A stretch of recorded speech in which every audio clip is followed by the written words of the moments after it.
অবাধ কণ্ঠে আমরা তাদেরকে সমর্থন জানাবো এবং আমাদের যা কিছু আছে তাই দিয়ে তাদেরকে আমরা সমর্থন জানাবো। এই আশাবাদ ব্যক্ত করে হুঁশিয়ারি দিয়ে আমি শেষ করছি। আল্লাহ হাফেজ। বাংলাদেশ জিন্দাবাদ। ধন্যবাদ অ্যাডভোকেট ফিরোজ শাহ। এই পর্যায়ে বক্তব্য রাখবার জন্য বিনীত অনুরোধ করছি বাংলাদেশ সুপ্রিম কোর্ট আইনজীবী সমিতির সাবেক নির্বাচিত কোষাধ্যক্ষ অ্যাডভোকেট রফিউল আলম। অ্যাডভোকেট রফিউল করিম স্যারকে বক্তব্য রাখার জন্য বিনীত অনুরোধ করছি। বিসমিল্লাহির রহমানির রহিম। আজকের এই মানববন্ধনের সম্মানিত সভাপতি, সিনিয়র বিন্দু, জুনিয়র বিন্দু, সাংবাদিক ভাই ও বোনেরা, আসসালামু আলাইকুম। বিজ্ঞ আইনজীবী ভাই ও বোনেরা, আপনি জানেন এই ইসকনের হামলা আর ওই হাই কমিশনের দিল্লিতে হামলা, এগুলো সবকিছু একই সূত্রে গাঁথা। কিন্তু আমি বলতে চাই, যেখানে যা চিন্তা ভাবনা করেন না কেন, ওই ফ্যাসিস্ট হাসিনার মতোই অবস্থা হবে। আপনারা চাচ্ছেন হাসিনাকে পুনর্বাসন করতে, সে আশা দুরাশা। এ দেশের জনগণ যেভাবে জেগে উঠেছে আপনাদের প্রতিহত করতে, আপনাদের অন্যায় কর্মকাণ্ড প্রতিহত করতে, আপনাদের দমন করতে, ফ্যাসিস্ট হাসিনাকে আর মাথা চালা দিয়ে যাতে না উঠতে পারে, আওয়ামী লীগ যাতে মাথা চালা দিয়ে না উঠতে পারে, সে ব্যাপারে এই দেশের জনগণ খুবই সোচ্চার, খুব খেলা দেখিয়েছেন। 15 বছর 16 বছর খুব ষড়যন্ত্র করেছেন। এই দেশের মানুষ সব অবগত, সবকিছু জানে। আপনারা মানুষের জীবন নিয়ে ছিনিমিনি খেলেছেন, রাষ্ট্র নিয়ে ছিনিমিনি খেলেছেন, প্রশাসন নিয়ে ছিনিমিনি খেলেছেন। আর খেলার চিন্তা করবেন না। যেভাবে আছেন ভালো থাকুন, আমাদেরও ভালো থাকতে দেন, আমাদের আর উত্তেজিত করবেন না। এ দেশের মানুষ যখন জেগে ওঠার সময় হয় সঠিকভাবে জেগে ওঠে এবং তাদের সাহায্য করে। আপনারা আর এই ধরনের হীন কর্মকাণ্ড না করে শান্তিপূর্ণভাবে দেশের মানুষকে বসবাস করার সুযোগ দিবেন, এই বলে আমার বক্তব্য শেষ করছি। আল্লাহ হাফেজ।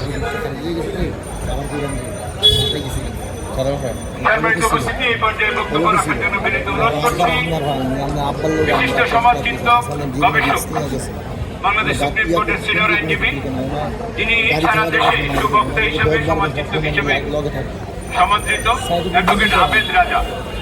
অ্যাডভোকেট আবেদ রাজা স্যারকে বক্তব্য রাখবার জন্য বিনীত অনুরোধ করছি।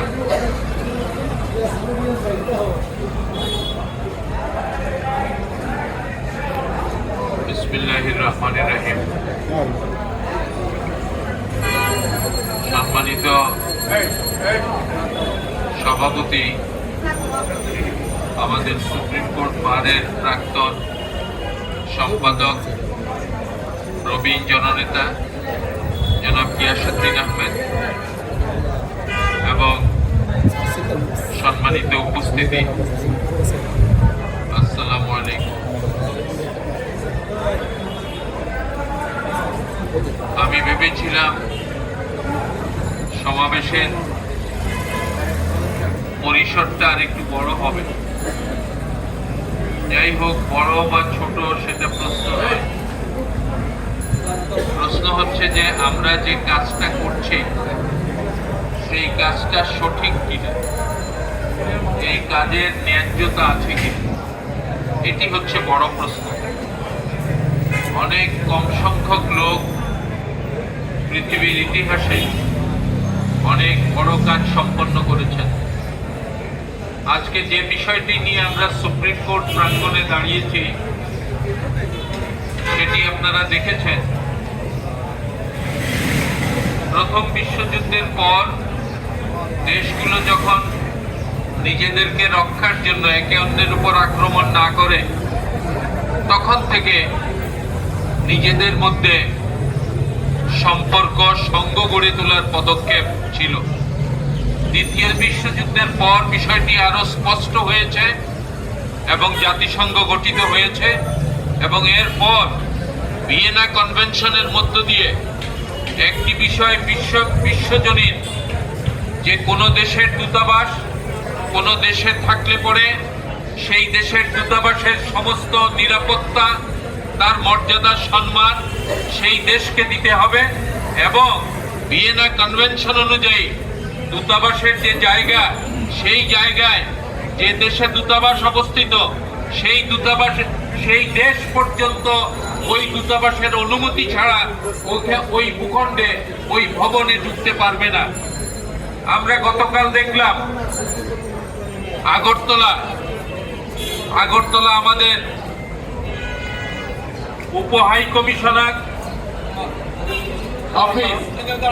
অফিসের সামনে হিন্দু সংঘর্ষ সংঘ, আপনারা নাম দেখবেন, আমরা তো বোকা শোকা মানুষ, অতটা বুঝি না। হিন্দু সংঘর্ষ সংঘ তারা একটা কর্মসূচি দিয়েছে। সেই কর্মসূচিতে আমাদের দূতাবাসের সামনে তারা বিক্ষোভ প্রদর্শন করবে। ভালো কথা, বিক্ষোভ করবেন, করেন। আমার দূতাবাসের অভ্যন্তরে ঢুকলেন কেন? বাংলাদেশের দূতাবাসের কর্মচারীদেরকে, কর্মকর্তাদেরকে মারপিট করলেন কেন?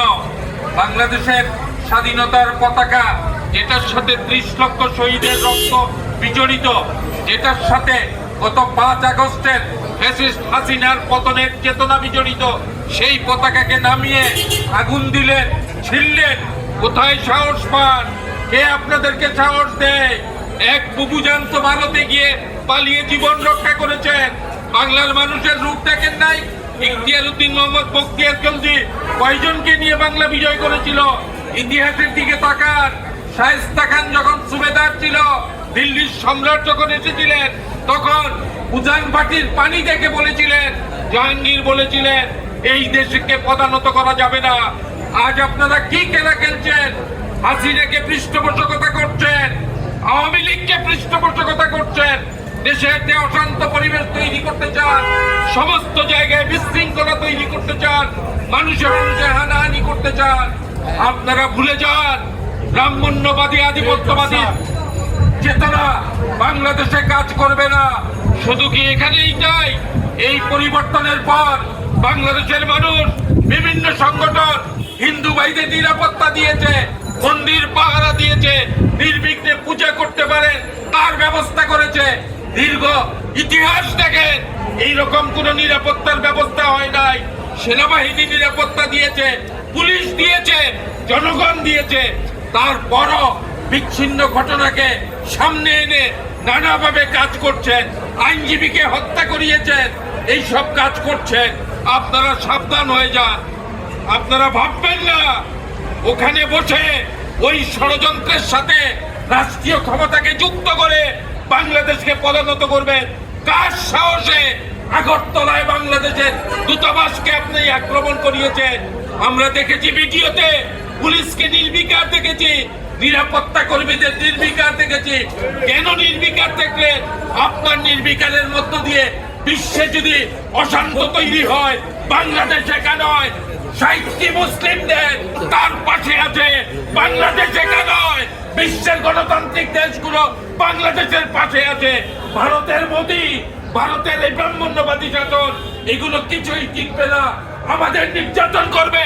7 সিস্টারের স্বাধীনতার জন্য লং মার্চ করে এগিয়ে যাব, রুখতে পারবেন না আমাদেরকে। কাজে এই অশান্ত করবার চেষ্টা করবেন না।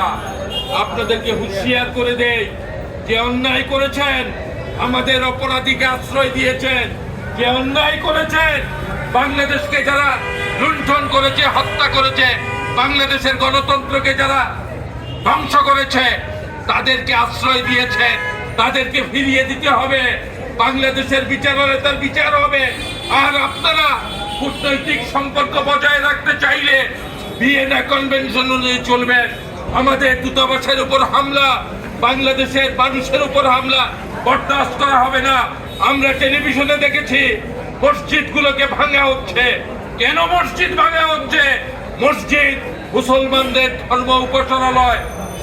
সার্বজনীনভাবে কোন ধর্মের মানুষ কোন ধর্মের উপাসনালয়ে আঘাত করতে পারবে না। আমরা দেখেছি মসজিদগুলো ভাঙা হচ্ছে। বাবরি মসজিদ ভেঙে ওখানে আমরা দেখেছি কি করেছে। এখনো গত প্রধান বিচারপতি চুন্দ্রিগড়, তিনিও বিভিন্ন রায়ের মধ্য দিয়ে ধর্মান্ধতাকে উস্কে দিয়েছেন। আমরা বলতে চাই মানবতার ধর্ম, বড় ধর্ম বাড়াবাড়ি করবেন, নিজের গায়ে নিজে আগুন দেবেন, বাড়াবাড়ি করবেন, ধ্বংস ডেকে আনবেন। মুসলমানরা আল্লাহ ছাড়া কারো কাছে মাথা নত করে না। আমরা আপনাদের বিরুদ্ধে প্রতিরোধ গড়ে তুলব। আমি অন্তর্বর্তীকালীন সরকারের প্রতি আহ্বান জানাই, আপনি সমস্ত রাজনৈতিক দল, শ্রেণী পেশার মানুষ, বৈষম্য বিরোধী ছাত্র আন্দোলন সবাইকে নিয়ে বৈঠক করেন, জাতিকে ঐক্যবদ্ধ করেন। 18 কোটি মানুষের 36 কোটি হাত নারায়ে তাকবীর বলে এগিয়ে গিয়ে বাংলাদেশের স্বাধীনতার সার্বভৌমত্বের জন্য জীবন দিতে প্রস্তুত। আপনারা কিছুই করতে পারবেন না। আপনাদের সকলকে ধন্যবাদ। আসসালামু আলাইকুম।